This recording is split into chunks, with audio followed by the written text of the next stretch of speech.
ধর্ষণ করার জন্য নয়, বাংলাদেশ আমরা ঐক্যবদ্ধ হয়েছে। বাংলাদেশের কোন ধর্ষক চাঁদাবাজকে আর ক্ষমতা নিবে না ইনশাআল্লাহ। যারা দুর্নীতি করছে বাংলাদেশের মানুষ, তাদেরকে আর ক্ষমতায় নিবে না ইনশাআল্লাহ।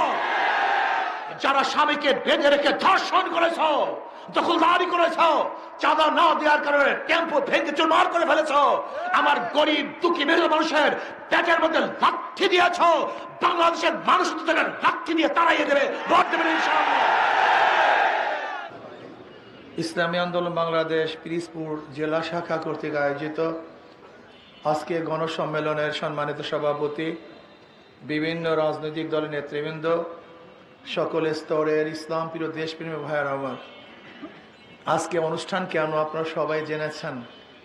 সংস্কার, বিচার এবং লেভেল প্লেইং করে নির্বাচন, কি কথা ঠিক না? পিআর সিস্টেমে নির্বাচন চাই। কেন চাই? বক্তারা বক্তব্য দিয়েছেন। পিআর সিস্টেমে নির্বাচন কেন, কিসের জন্য? যেখানে ফ্যাসিস্ট হবে না, দুর্নীতিবাজ থাকবে না, কালো টাকার ব্যবহার হবে না, অপশক্তি ব্যবহার করা যাবে না। পিআর সিস্টেম নির্বাচন হলে দিনের ভোট রাত্রে গ্রহণ করা হবে না, যেখানে দখলদারি থাকবে না, ভোট ছিনতাই হবে না, ভালো লোকগুলি সংসদে যেতে পারবে। পিআরের বিপক্ষেও বক্তব্য নাই তা না, আবার পিআরের পক্ষেও বক্তব্য নাই ব্যাপারটা সেরকম না। আমরা ঔষধ সেবন করি, আগেই লেখা থাকে সাইড এফেক্ট। কিছু সাইড এফেক্ট আছে, কিন্তু আমরা দেখি বেশি না কম। যদি দেখি এফেক্ট হবে 98%, সাইড এফেক্ট 2%, সমস্যা নেই, ভালো দিক বেশি। আচ্ছা, বর্তমান যে প্রচলিত নির্বাচন আছে এর বিপক্ষে কি কথা বলা যায় না? এর বিপক্ষে কোনো বক্তব্য নাই? আমি তো মনে করি বর্তমান যে প্রচলিত নির্বাচন চলছে তার বিপক্ষে যদি আমি বক্তৃতা দেই 90% বক্তৃতা করতে পারবো, আর 10% পক্ষে। আর আমরা যে পিআরসি নির্বাচন চাই তার বিপক্ষে হয়তো আপনার 1% বা 2%, আর পক্ষে বলতে হবে 98%। বিপক্ষে দুই একটা বক্তব্য নাই আমি তা বলছি না, কিন্তু হতেই পারে দুই একটা বক্তব্য, কিন্তু আমরা দেখবো এর ভালোর দিকটা বেশি না খারাপের দিকটা বেশি।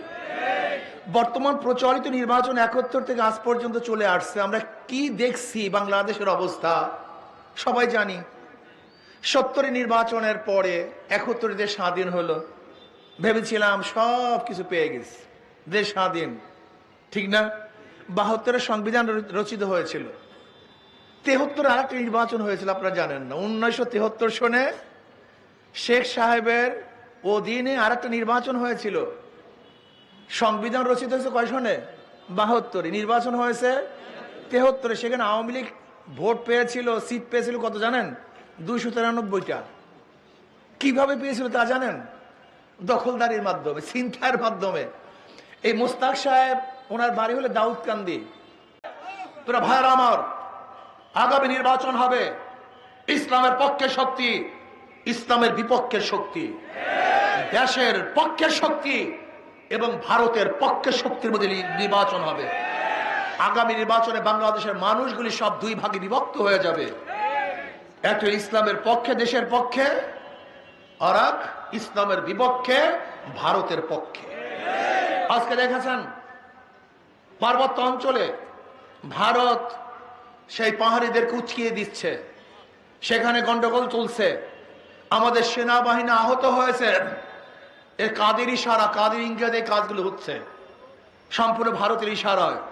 যারা ভারতের দালালি করবা, ভারতের সাথে সম্পর্ক রেখে দেশকে ধ্বংস করার চক্রান্ত করবা, আমি মনে করি তারা এই দেশের শত্রু, জাতির শত্রু। আমরা আমাদের পার্শ্ববর্তী কান্ট্রির সাথে ভালো সম্পর্ক রাখতে চাই, কিন্তু তাদের কর্তৃত্ব আমরা চাই না। তাদের ধ্বংসাত্মক যে সমস্ত মনোভাব সেটা বাস্তবায়ন করতে দিতে চাই না। আমরা দেশের মধ্যে শান্তি চাই, সমস্ত মানুষের ঐক্য চাই, আমরা বৈষম্য দূর করতে চাই। আসুন আমরা সবাই ঐক্যবদ্ধভাবে নির্বাচন করব। ওদের এদিক খেয়াল দেই, ওদের মার্কার মধ্যে গ্যাঞ্জাম আছে। যারা নৌকা নিয়ে নির্বাচন করে নিজেরা নৌকা চালাতে পারে না, যারা ধানের শীষে নির্বাচন করে নিজেরা ধান কাটতে পারে না, যারা নাঙ্গল নিয়ে নির্বাচন করে নিজেরা নাঙ্গল বইতে পারে না। সব প্রতীকগুলি গরিবদের, নৌকা চালায় গরিবরা, ধান কাটে গরিবরা। নাঙ্গল বয়, কিন্তু যারা নির্বাচন করে একটাও গরিব না। প্রত্যেক গরিবদের, কিন্তু যারা নির্বাচন করে একজনও গরিব না। নিজেরা চালাতেও মানে ধোকাবাজি সব জায়গায়। কিন্তু হাত পা কেমন একটা প্রতীক, যে নির্বাচন করে সেও ঘুরাতে পারে, যারা সমর্থন করে তারাও ঘুরাতে পারে। কথা ঠিক না? হাত পাকা প্রয়োজন বড় লোকদের, হাত পাকা প্রয়োজন গরিবদের, হাত পাকা চালাচ্ছি। কিন্তু আমরা কি দেখলাম, ক্ষমতা যাওয়ার আগেই বাংলাদেশের যে অবস্থা করছেন আপনারা 12টা বাজায় দিয়েছেন। তজমুদ্দিনে চাঁদা না দেওয়ার কারণে স্বামীকে বেঁধে রেখে বিএনপির লোকজন স্ত্রীকে ধর্ষণ করছে। মিথ্যা বলতেছি, কথা ঠিক না? হ্যাঁ, মিথ্যাই তো বলছি। কেন ওনারা স্লোগান কি দেয়? মিথ্যা কয়, নেশা খায়, পীর সাহেব চরম। কি কথা ঠিক না? আমি প্রশ্ন করতেছি, একটা মিথ্যা বলছি, একটা মিথ্যা বলছি স্টেজে বসে, স্টেজে দাঁড়িয়ে, প্রমাণ দাও। যেখানে চরমতে আসার কারণে হাজারো নেশাগ্রস্ত মানুষ নেশা ছেড়ে দেয়, আর তাদেরকে নেশাগ্রস্ত মনে করতেছে।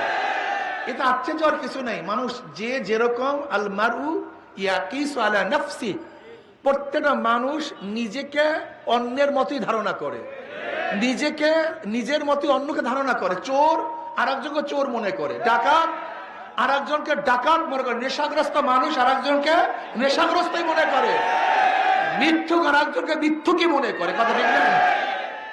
বগুড়াতে জিয়াউর রহমান সাহেবের জন্মস্থান, গাবতলীতে ওনার জন্মস্থান। ওনার জন্মস্থান বগুড়ার গাবতলীতে। সেই বগুড়ায় এক মেয়েকে প্রস্তাব দিয়েছে বিএনপির এক লোক, মেয়ে বিবাহ করবে। বাবা রাজি হয়নি। এই রাজি না হওয়ার কারণে মেয়ের সামনে বাবাকে হত্যা করছে। বিএনপির অফিস দিছে ভাড়া, 1 বছর পর ভাড়া চাইতে গেছে, ভাই টাকা দেন। ভাড়া চাইতে আসলি কেন? এর জন্য তাকে হত্যা করছে। এই সাংবাদিকরা বস্তুনিষ্ঠ সংবাদ পরিবেশন করছে, এর জন্য গাজীপুরে ইট দিয়ে মাথাকে থেতলিয়ে দিয়েছে। আপনারা দেখেছেন বিএনপির চাঁদাবাজি নিয়ে একজন ব্যক্তিকে ওপেনে সবার সামনে পাথর দিয়ে হত্যা করেছে। মিথ্যা বলতেছে, কথা ঠিক না? সবই তো মিথ্যা বলতেছে। এক যুবক চাঁদা না দেওয়ার কারণে মার সামনে থেকে যুবককে তুলে এনে হত্যা করছে। আপনারা দেখেছেন সে আয়নাঘর তৈরি করেছে, সাংবাদিকরা দেখেছেন এবং লিখেছেন, এবং পত্রিকায় এসছে, টেলিভিশনে এসছে। ছাত্র দলের লোক টর্চার সেল করছে, যদি কেউ চাঁদা না দেয় টর্চার সেলে টর্চার করা হয়। হাজারো জায়গায় চাঁদা না দেওয়ার কারণে কয়েকদিন আগে দেখছেন, 3-4 দিন আগে ফরিদপুরে টেম্পুগুলিকে ভেঙে চুরমার করে ফেলেছে, চাঁদা না দেওয়ার কারণে। সব জায়গায় দখলদারি করতেছে। এর জন্য কি আন্দোলন করেছিলাম? বলতে পারবো আপনার এত ব্যথা কেন? আমারই ব্যথা। তাহলে কেন? তারেক সাহেব যুদ্ধের সামনে ছিল না, ট্যাঙ্কের সামনে ছিল না। মির্জা ফখরুল সাহেব ট্যাঙ্কের সামনে ছিল না। বিএনপির কোন লিডাররা ওই আন্দোলনের সময় ট্যাঙ্কের সামনে ছিল না, বুলেটের সামনে ছিল না। এমনকি আমি প্রশ্ন করতে চাই, জামাতের অনেক ভাইরা তো সামনে আসতে পারে না কৌশলের কারণে, এটা ভিন্ন কথা, আসে নাই। শিবিরের একজন বড় লিডার দেখবেন না সামনে ছিল। আমাকে অন্য কোনো বড় বড় লিডার থেকে দেখবেন না যাদেরকে মানুষ চিনে, তারা রাস্তায় মিছিল দিয়েছে, স্লোগান দিয়েছে, দেখাতে পারবেন না আমাকে। জাতীয় কোনো লিডার